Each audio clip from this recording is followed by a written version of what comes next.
Hey, what's up guys? Samuel Leeds here, and this is Thoughtful Thursday, and this week I'm sat with my good friend Robert Joseph. And Robert Joseph, he is a money mover, so he helps people invest overseas. Absolutely fabulous guy, really knowledgeable. So Robert, great to have you on the show. Samuel, thank you, nice to be here. It's the first time that we've met today. It is, but yes. we've spoken on the phone before. You've been dealing with our guys. Yep. So why don't you just give us a little bit of background as to what do you do, and why is it so vitally important for anybody who's investing overseas? Well, in a nutshell, as a regulated brokerage in foreign exchange, we help individuals move money from one country to another country.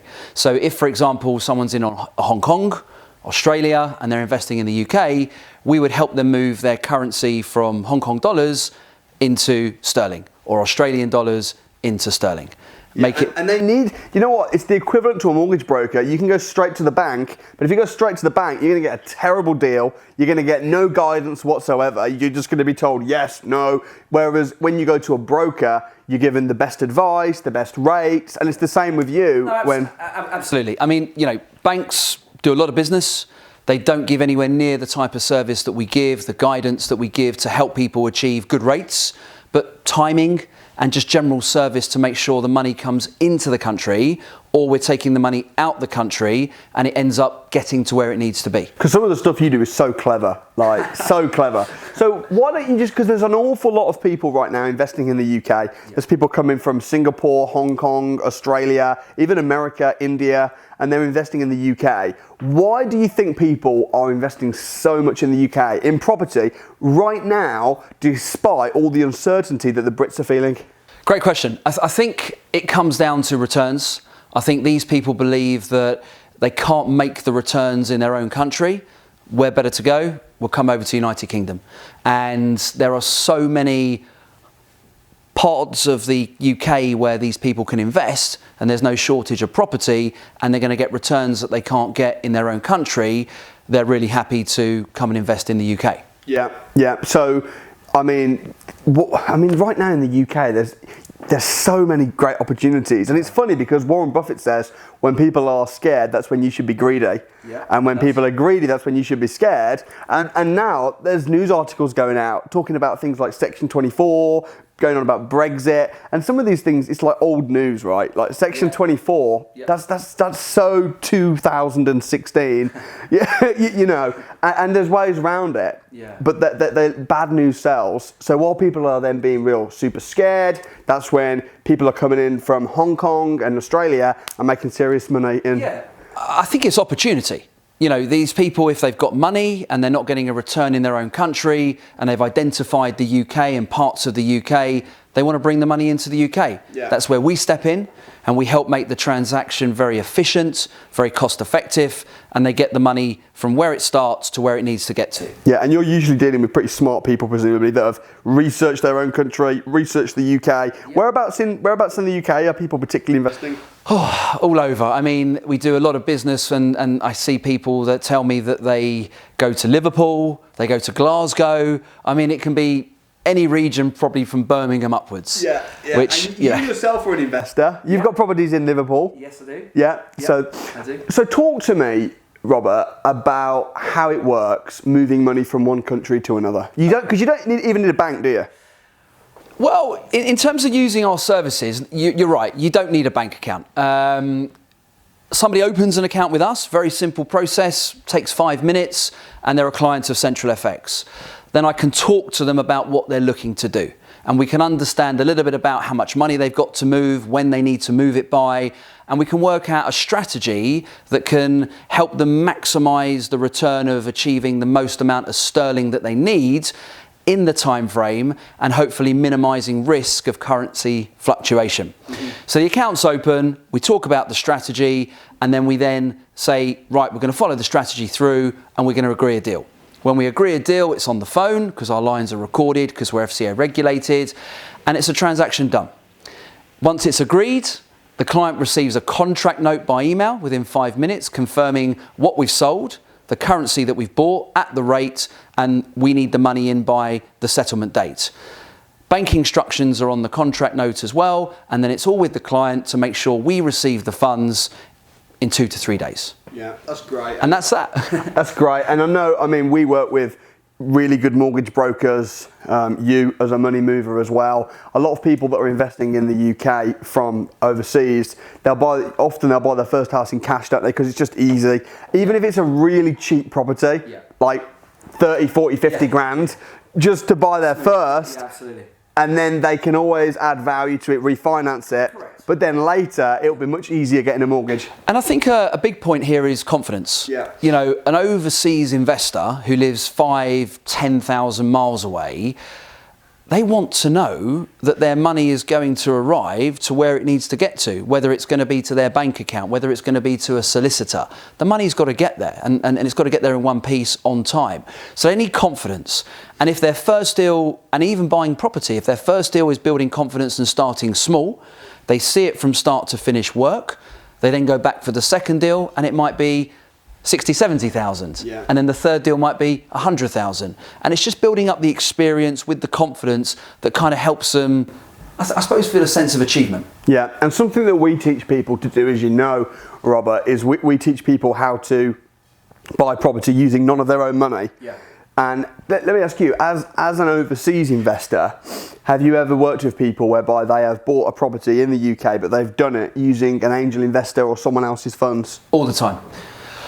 I think in terms of international investors, it's a mixture. You've got international investors who have their own funds, and you've got the other side that need the angel investor. Yeah. And the process is as simple, but the investor needs to go and find the angel investor, and then once the angel investor sends the money to the actual person that's going to be buying the property, the funds come in, it's the same process. And that's why we work so well together, because we'll train people how to find a good property, how to get an angel investor, how to put a power team, where to buy, and then you come in and make it all happen seamlessly. Execute the business. Yeah, absolutely. But it's important for the international investor wants to get a good service and they want to get a good rate. And we combine the two, and then they become happy. Yeah. And hopefully they become happy that they come back and do the second transaction and the third, or how many properties they physically feel they want to buy within their strategy for themselves. It's funny as well, because sometimes people think, how on earth would you buy a property so far away from home? Surely you need to be there to keep an eye on it if there's any problem. But I think that if you need to be there to keep an eye on it if there's a problem, then that's a pretty bad plan A. Because what that means that, well, there will be problems, and you're going to be the person that's managing it, which is not financial freedom. That's actually a rope around your neck. Yeah. So the key trick is to having a really good power team, a really good strategy, and buying in such a way whereby it's true passive income where you don't need to do anything. And if you're doing that, then it doesn't matter even what country you're in. Yeah, no, absolutely. And I think, you hit the nail on the head there, power team. We like to feel that we are part of an international investor's power team, and they use us when they need to move money into the UK, or they've made money on a project, for example, they've had a successful flip, or they've built up a nice pot through rental income, and they want to bring money back out the UK. And then we're just doing the reverse. Talk to me about, I know when I was in the States, you were watching my challenge closely. Talk to me about what you said to me when we were messaging each other about how I could potentially be clever with the exchange rate. Yeah, I mean, it was interesting. So you've secured your property, $75,000, fantastic. Great documentary, by the way, really, really good. You've secured the property, great business, but you're not paying for it until 5 years' time. Yep. Now, as we spoke about, within 5 years, the exchange rate is going to move. It isn't going to stay at the 1.3, 1.31 level that it is now to buy dollars. So you've got to take a view. The market can go down, the market can go up. When we tell the investors when they're buying abroad, we always want the market to be as high as possible for them. So in your case, the higher the market, the more dollars you're going to get for your money. Yeah. So if the market goes back to 1.4, 1.42, 1.43, where it's been in the last 12 months, you're going to get more dollars. But if the market drops to 1.2, 1.25, you're going to get less dollars. So when we were chatting, I was saying that we need to pick a point in the next maybe 1, 2, 3 years, certainly before the option is up for either I take it up or I don't, We need to pick a point where we're happy where the market is, and we make the exchange and we secure the US dollars. And they'll just sit in the account and wait until you need to send them out to America. It's really clever because that way you're not buying the property for 5 years, but you're putting the money ready when it's the best time. When you get that way good rate. You're going to get way more money, more property for your money. Absolutely. And absolutely. of course, with it being on a lease option as well, presumably it's trending. It's going to go up. Yeah. So you're winning all round. No, absolutely. And I think probably part of the service there is that when we guide people, I'll talk to them about this is what you can do, but if you do nothing, you're running the risk. Yeah. And when you run the risk in the currency market, which is the biggest market globally, several trillion are traded every single day. But when you run the risk of doing nothing and these markets go up and down, when it comes to the point of actually, right, I now need my $75,000, we don't know where the market's going to be. So a real big part of my job is to reduce the risk. Take the risk away as much as possible for investors. Because here's another thing, is if someone lives in, say, Hong Kong or Australia, which is where a lot of investors at the moment are investing in the UK, if they've got an angel investor, and let's say they haven't got any money, but they really want to invest in the UK, so they borrow 50,000 Australian dollars, is that what it's called? 50,000 Australian dollars. They then invest that in the UK, but they've told their angel investor that they're going to pay them back once they refinance or once they, whatever it is, so they'll pay them back in 2 years. If the exchange rate changes, could that mess them up? And how do you protect that? Absolutely. It's a conversation we have with investors all the time, particularly when an angel is involved and particularly when the term is 12 months or 24 months that the angel wants their money back. So we'll talk to the investor about the different options available to, again, reduce risk so they know how many dollars at what rate they're going to get coming back. And we do that through what's called a forward contract.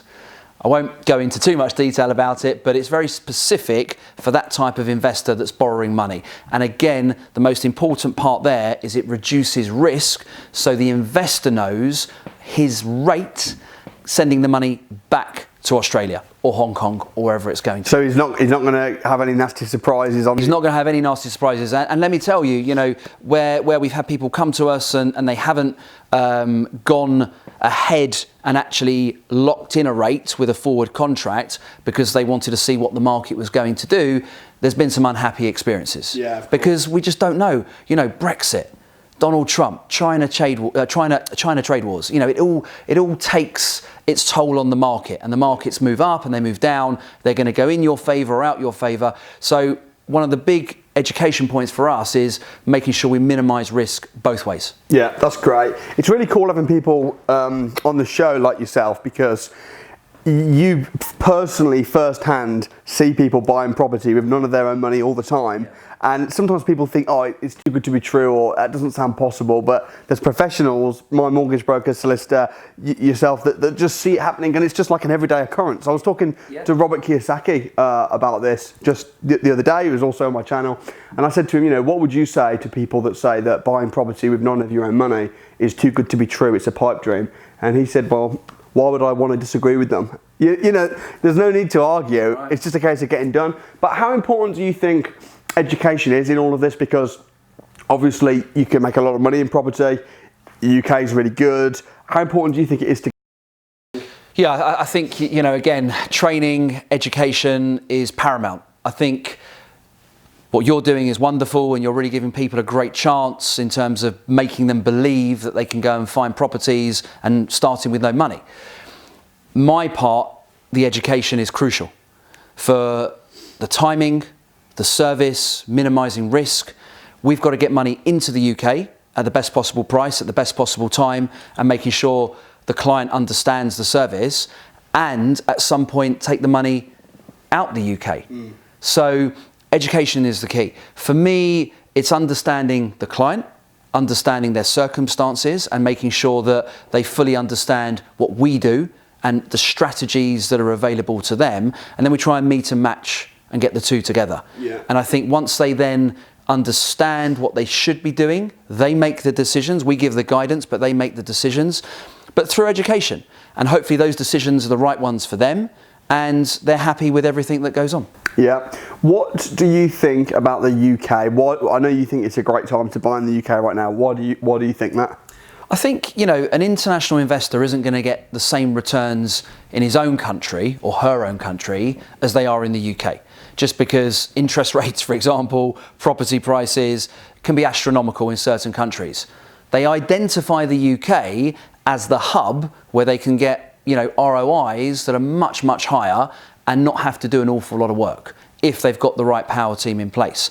And I also believe there's so many parts of the UK, so many pockets where with the right power team, they can go and invest into these areas. Return on investment is great. They're happy. Yeah. And then it can work once, twice, 3, 4, 5 times. It can be as many times as they want to, or it can just be a one-off. Yeah. But it's opportunity and it's a return on their money that they can't get in their own country. Really interesting, because I guess every country's got its pros and cons. Like when I was in the States, I was actually really tempted about putting my own money into some properties out there, as you know. But then I'm sure if I was in some countries, I'd run a mile. But the bottom line is, wherever you live in the world, it doesn't necessarily mean that you can do it in your hometown or even in your country, but you can do this. You can make money in property wherever you are in the world, but not to say in your street. I mean, where I live, it's not the best place in the world, but I invest outside of my own town, and the fact that you can do it outside of your own country is really cool, and it's so good to know people like you that can help make that possible. Thank you. And I think, again, we said it before, it's giving them the belief, and then it's showing them from start to finish how it works and that it can happen. And I find with international investors, once they do it once and they've seen the whole process through, it makes the second and third time so much easier. That's so true. Robert, thank you so much for coming on. I look forward to continue doing business with you, and you've been awesome. Samuel, thank you. Appreciate your time. All right, so that was Mr. Robert Joseph. If you've been inspired, please do like and share the video. Don't forget to comment below if you've got any questions or thoughts, and I'll do my best to answer every single one. Until next time, peace out. Have a wonderful day.